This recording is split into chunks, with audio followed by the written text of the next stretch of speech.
Hey everybody, this is Jorge from Team JBS, just doing a quick review on Mare of Easttown, episode 3. This is going to be spoiler filled. I've come to figure out that with this first two episodes that I've reviewed, doing it non-spoiler is going to be impossible. So we're just going to go straight into spoiler reviews here moving forward.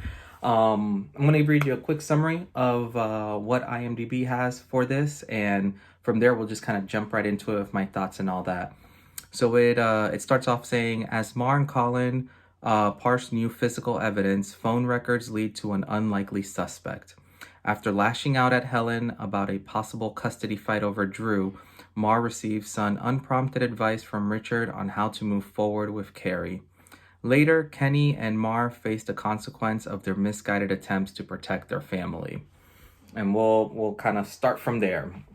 So overall, I will say this episode I think is just trajectorying in so many of the right ways. This series has found a very quick and easy way of just sucking you in as you keep watching it. I do appreciate that HBO has released this 1 week at a time, just because I feel more engaged in it. I have time to process everything that's happened, give it more thought, trying to figure out, who I think did what. So jumping right into it from the last episode that happened, the father who ended up shooting the kid very, mafia style, he turns himself in basically, letting Marv know that, hey, I killed this kid, blah, blah. The plot twist, which I thought was great, was that the kid didn't die. Like he shot him perfectly, I guess, in the spine where didn't end up killing him. So that was pretty awesome and definitely something I did not see coming. The twist that comes with that though is basically Marv having to go to Frank, I guess during one of his game nights, and ask him for a straight up, like DNA test.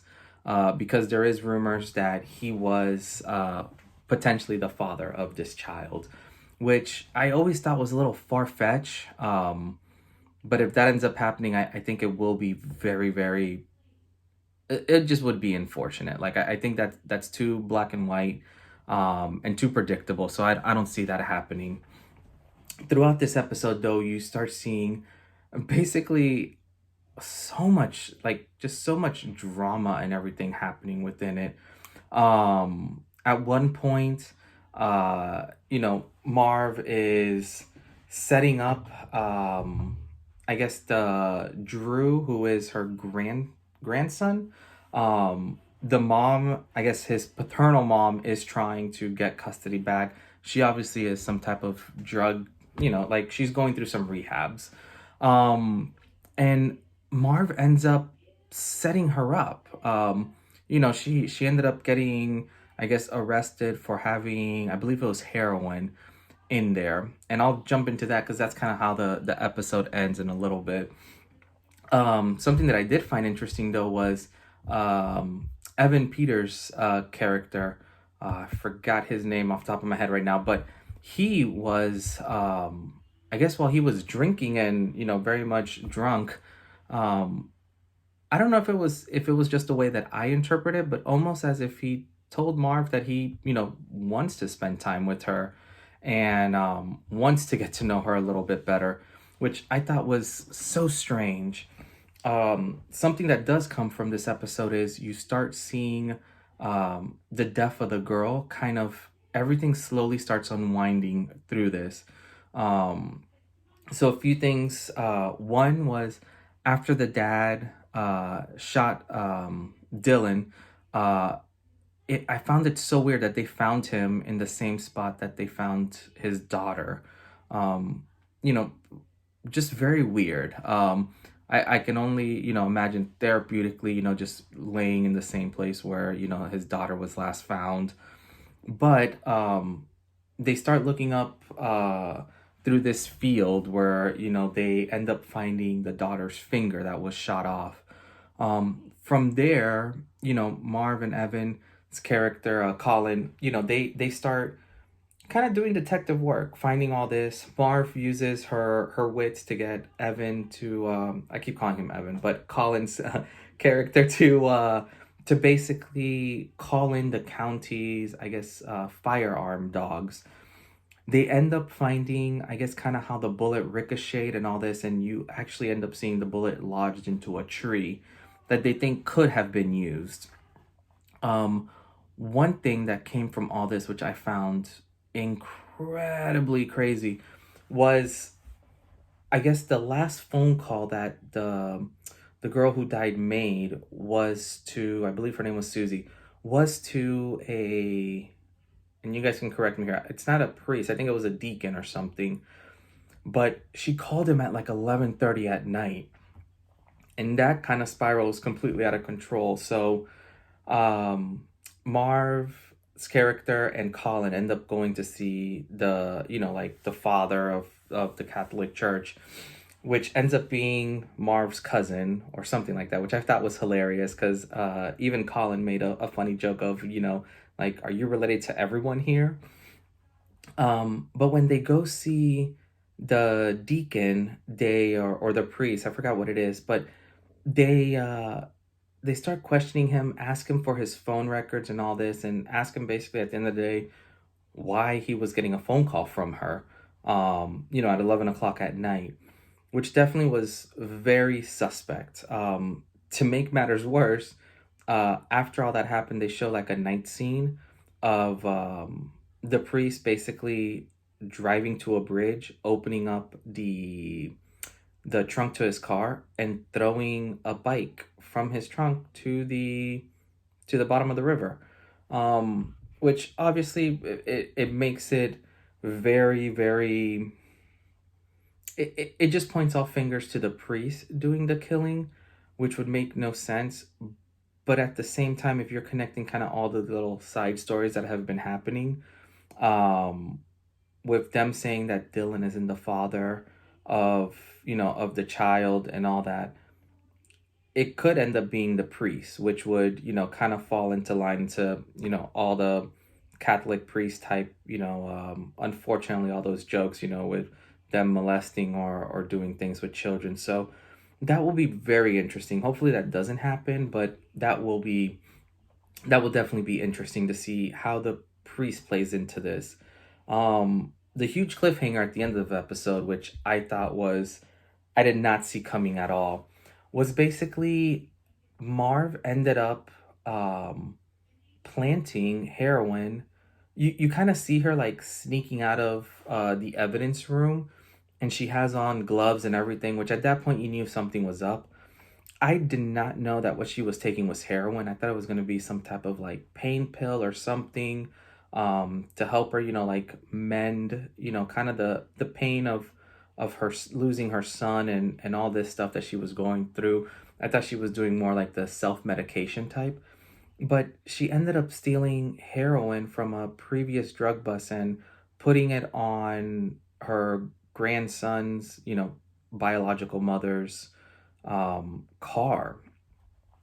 What I found extremely interesting, and something that you don't see often, is that the her police chief basically came over to her house and, was very professional about it. Asked her, if he could talk with her outside.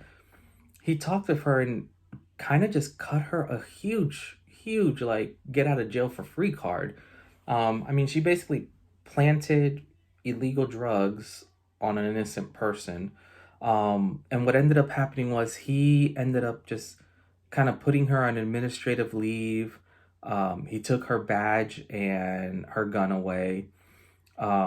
And I think part of it was also that she has to get grief counseling, which I thought was interesting because it kind of shows you how much it's affecting her, and she's not, I don't think, willing to accept it. And throughout the episode you do see little comments made. I know Frank at one point, when they were in their arguments, talks about how at least he's able to talk about their son, and Marv just kind of freezes up at that point. But for the chief to be able to do that, I thought was interesting. I think some of the last words he told her was, if you think about, pursuing this case at all, um, basically don't. So I think what's going to be interesting here is obviously you're going to end up seeing Colin kind of taking a more forefront on this, but obviously he's gonna need her help throughout this whole process. So it'll be neat to see kind of next episode how they circle through this and kind of circumvent, her not being at the end of the day in the police force for the time being, and how that works out. If I can, because right now we're just about at the halfway point, because I believe this series was just going to be, I want to say it was 6 episodes, I believe, 6 or 7 episodes. But I think if I had to start putting a quick kind of like what I think happened, I think somehow um the priest is going to be obviously who's at fault for the girl dying, but at the same time, I think he's also going to be at fault with the original girl that died, the one that was on, like, the daughter of the woman on the basketball team. um I think that I think something I feel Frank right now is too much of an obvious choice, so I don't see him being kind of the fall guy. But I think the priest will end up being a huge part of that. um Another thing which would kind of, I mean, at, at the rate this show is going, kind of like how it's spiraling out of control, um it would not shock me if it was, like Marv herself, who by some freak accident did end up killing her friend's daughter. It could have been, like a drug deal gone bad or something, and she was just there. That I can see that happening as well. But in terms of Marv's life kind of crumbling all around her, I do definitely feel for her. It is very, you feel the pain in her acting. I will say that the acting in this has definitely been phenomenal. I strongly, if you guys haven't seen it yet, you're only 3 episodes in, so I mean it's definitely a quick watch, but I would definitely go see it. For this episode, I think right now this has been the strongest episode in terms of how much has been uncovered and everything that's been going on. I would, easily rank this an 8.5. Like, this was probably my favorite episode so far of the season. It unveiled a lot, and it just opened up a whole new aspect of this, of, what's going on in this story, or what's truly going on. But yeah, but that's kind of my thoughts.